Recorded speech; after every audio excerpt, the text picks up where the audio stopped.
Hello, my name is Angie Guerin with Addiction Haven, and today we're going to talk about overdose and how to respond to one and how to recognize one.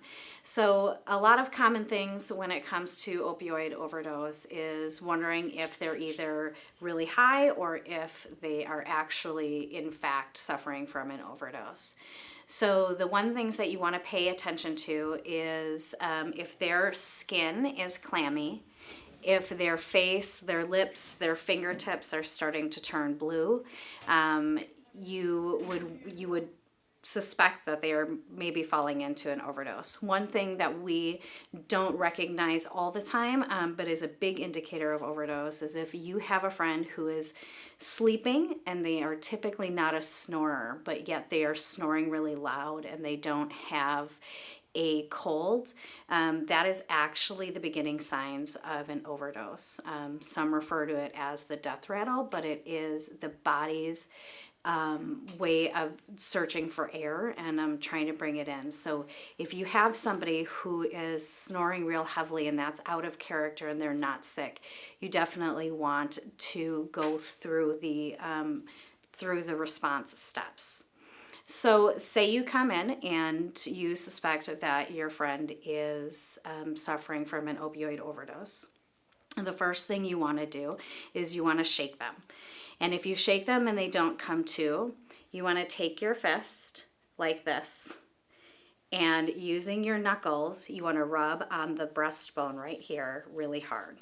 If you do that yourself, you can tell that hurts. And you definitely want to rub it hard with your knuckles. If they do not wake up to a sternum rub, then you can appropriately assume that they are in the middle of an overdose and you'd like to start with the overdose reversal process. First thing to do is to call 911. The reason being is that the medication you're going to deliver, naloxone, has a shorter half-life in their system than any of the opioids out on the market. It only lasts for about 45 to 60 minutes. And so after you've given the naloxone, if it does indeed revive them, they have a chance of slipping back into an overdose. So you definitely want to call 911 first. There are a couple different versions of naloxone.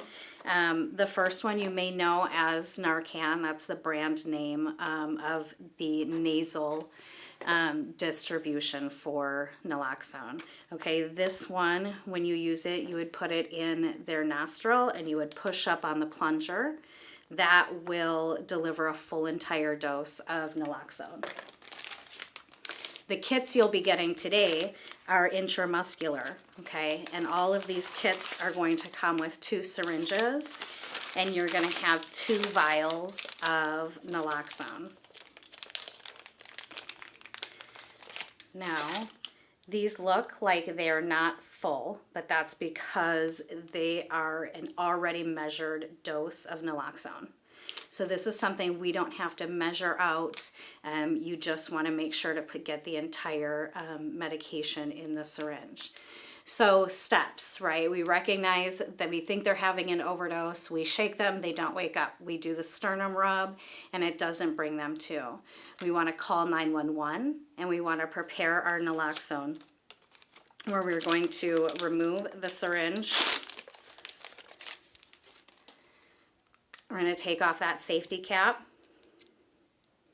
We're going to pop off this orange top. Now this actually takes a little bit of force. You could hear that snap, and you're going to see a gray plunger, gray rubber stopper in there.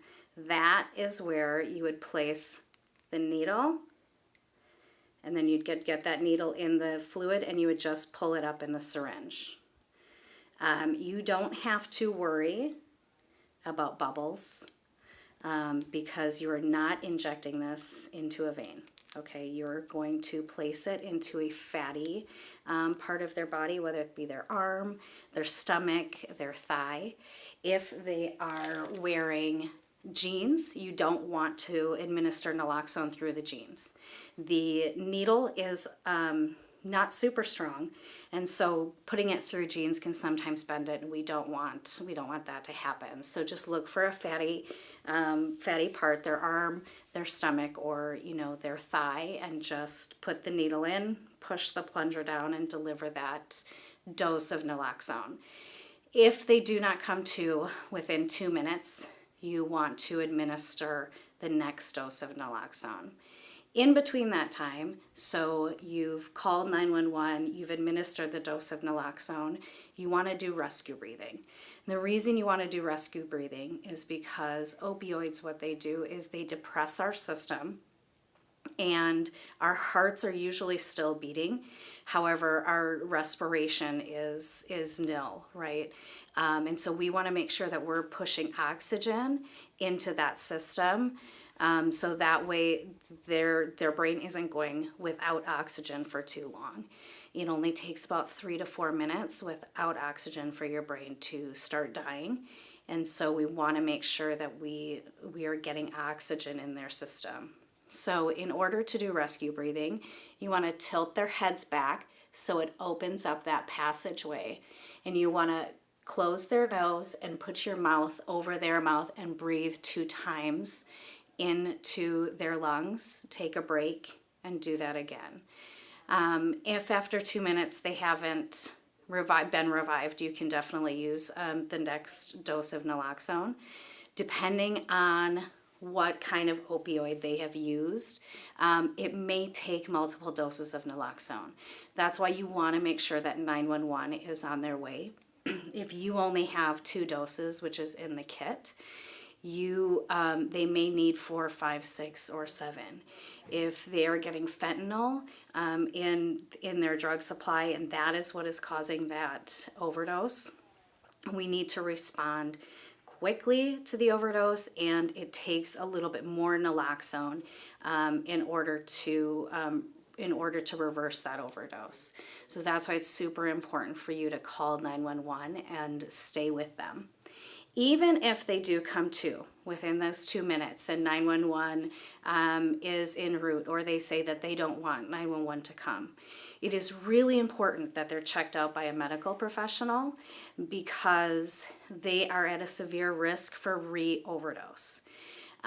When we inject the naloxone, what happens is those opioid receptors that were super full of opioids, that naloxone kicks them out, and the naloxone attaches to the receptors. But after 45 to 60 minutes, the naloxone dissipates, and all of the opioids that are in the system reattach to that receptor, which is where you have that chance of re-overdose. So calling 911 is super important.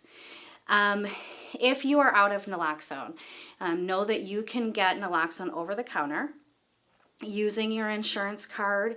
It will only be the cost of whatever your prescription costs, and you can purchase it at any pharmacy. Typically, when you go to the pharmacy to purchase it, it'll be the nasal naloxone. If you don't have the money and you don't have insurance, you can call Sonoran Prevention Works or Addiction Haven, and they will be able to get you more kits. And definitely, if you have friends or family that want to have it on hand, to make sure that they have that also. And one more thing, knowing that you cannot administer this medication to yourself. If you are going into an overdose, you have no clue you're going into an overdose.